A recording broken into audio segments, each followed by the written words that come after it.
আর কখনো জাতীয় দলের সাথে সম্পৃক্ত হতে চান না খালেদ মাহমুদ। দলে তাকে যথেষ্ট সম্মান দেয়া হয়নি বলে অভিযোগ এনেছেন তিনি। তাই বোর্ড সভাপতি নাজমুল হাসানের প্রতি অনুরোধ জানিয়েছেন যে টি-20 বিশ্বকাপে যেন তাকে টিম ডিরেক্টর করা না হয়।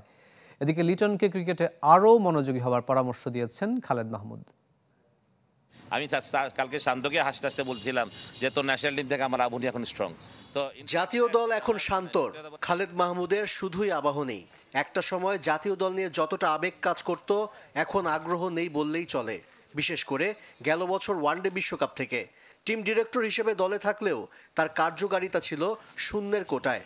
যথেষ্ট সম্মানও পাননি খালেদ মাহমুদ। একাই ছড়ি ঘুরিয়েছেন head coach Chandika Hathuru সিংহে।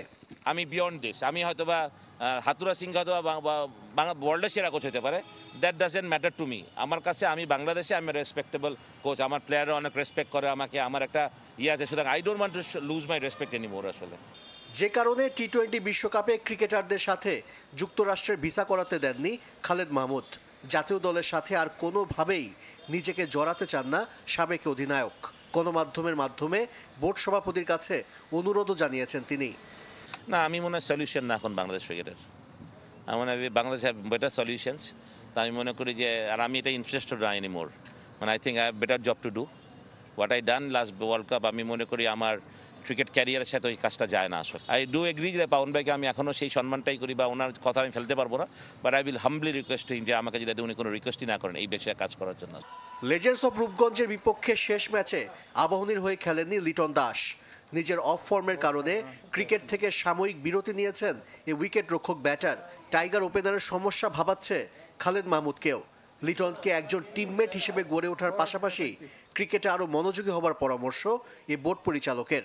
He need to go back to his basics, like একটু সিনিয়র প্লেয়ার হয়ে গেছে, একটু রিজার্ভ টাইপের হয়ে গেছে, ওগুলো থেকে বের হতে হবে আসলে। ও সবার সাথে একটু মিশা, একটু সময় দেওয়া ক্রিকেটকে, that's very very important. I know everybody have a personal life and he has to, but এখনও লিটন আগে বিবাহিত ছিল না, এখন বিবাহিত, ফ্যামিলি আছে, সবই আছে, বাট তারপরেও this is bread and butter, this is profession.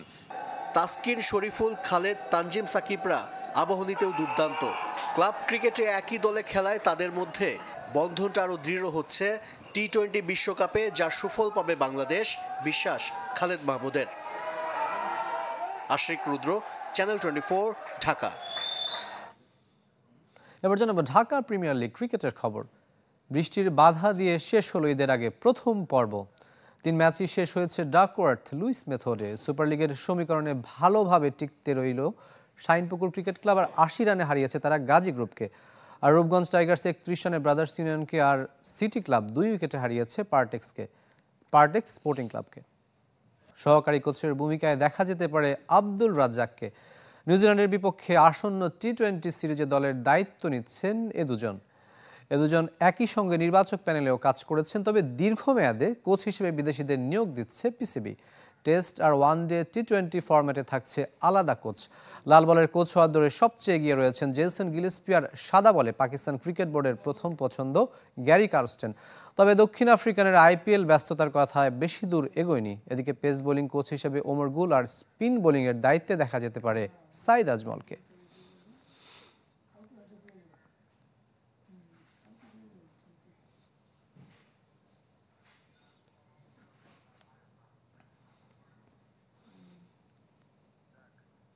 $316 run করে এখন পর্যন্ত আসরের সর্বোচ্চ রান সংগ্রাহক বিরাট কোহলি। কিন্তু ধুঁকছে তার দল রয়্যাল চ্যালেঞ্জার্স বেঙ্গালুর। 5 ম্যাচে জয় মাত্র একটিতে। হার টানা 3 ম্যাচ ধরেই কোহলির রানের ফুলঝুরি কতটা কাজে আসছে দলের জন্য? রাজস্থানের বিপক্ষে আইপিএল ইতিহাসের মন্থরতম সেঞ্চুরি সেই প্রশ্নকে উস্কে দিচ্ছে আরেকবার। 21, 77, 83, 22 আর সবশেষ হার নামানা 113।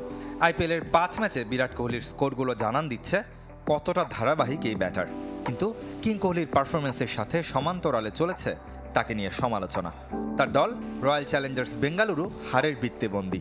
5 ম্যাচে শুধু পাঞ্জাবকে হারাতে পেরেছে। সবশেষ রাজস্থানের বিপক্ষে সেঞ্চুরি করেছেন কোহলি, কিন্তু 3 অঙ্কের ম্যাজিক ফিগারে যেতে খেলেছেন 67 বল, যুগ্মভাবে যা আইপিএল ইতিহাসের ধীরগতির শতক। এর আগে 2009 সালে সমান বল খেলে সেঞ্চুরি করেছিলেন মনীষ পান্ডে।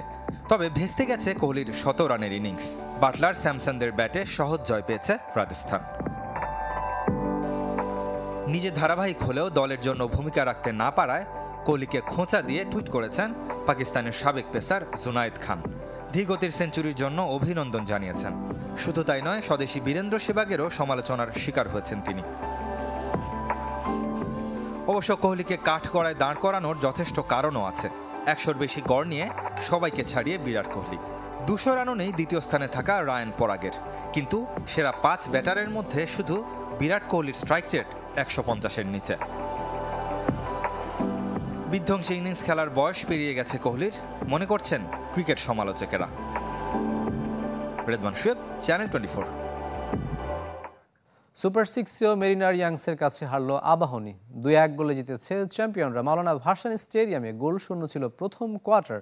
দ্বিতীয়টিতে জ্বলে ওঠে মেরিনার্স। সোহানুর রহমান সবুজ আর ফজলে রাব্বির গোলে 2-0 ব্যবধানে এগিয়ে যায় চ্যাম্পিয়নরা। তৃতীয় কোয়ার্টারে ব্যবধান কমিয়ে ম্যাচে ফেরার ইঙ্গিত দিয়েছিল আবাহনী, কিন্তু বাকি সময় আর কোনো দলই গোলের দেখা পায়নি। ক্লাব কাপ ফাইনালের পর প্রিমিয়ার লিগের প্রথম রাউন্ড, এরপর সুপার 6, টানা 3 মুখোমুখিতে মেরিনার্সের কাছে হারল আবাহনী। দিনের অন্য ম্যাচে পিছিয়ে পড়ে ইশরাত ইকতিদারের জোড়া গোলে অ্যাজাক্সকে 2-1 গোলে হারিয়েছে উষা ক্রীড়া চক্র। এদিকে আজ পুলিশ অ্যাজাক্স ম্যাচের পর ঘরোয়া হকিতে শুরু হবে ঈদের ছুটি।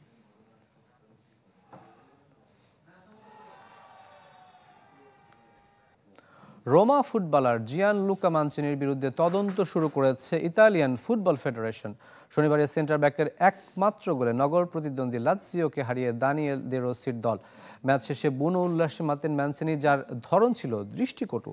লাৎসিওর পতাকা হাতে উদযাপন করতে দেখা যায় ইতালিয়ানকে, তবে বিপত্তি বাধে সেই পতাকার মাঝে বড় ইঁদুরের ছবি থাকায়।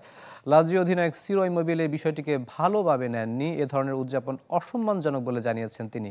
এই ঘটনায় অবশ্য ক্ষমা চেয়েছেন ম্যানচিনি। কাউকে ছোট করা উদ্দেশ্য ছিল না বলে দাবি করেছেন সংবাদ সম্মেলনে। 2020 সালে আতালান্তা থেকে রোমায় যোগ দেন জিয়ানলুকা মানচিনি।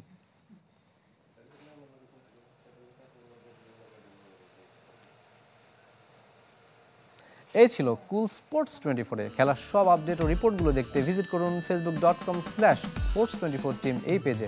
ধন্যবাদ এতক্ষণ সাথে থাকার জন্য।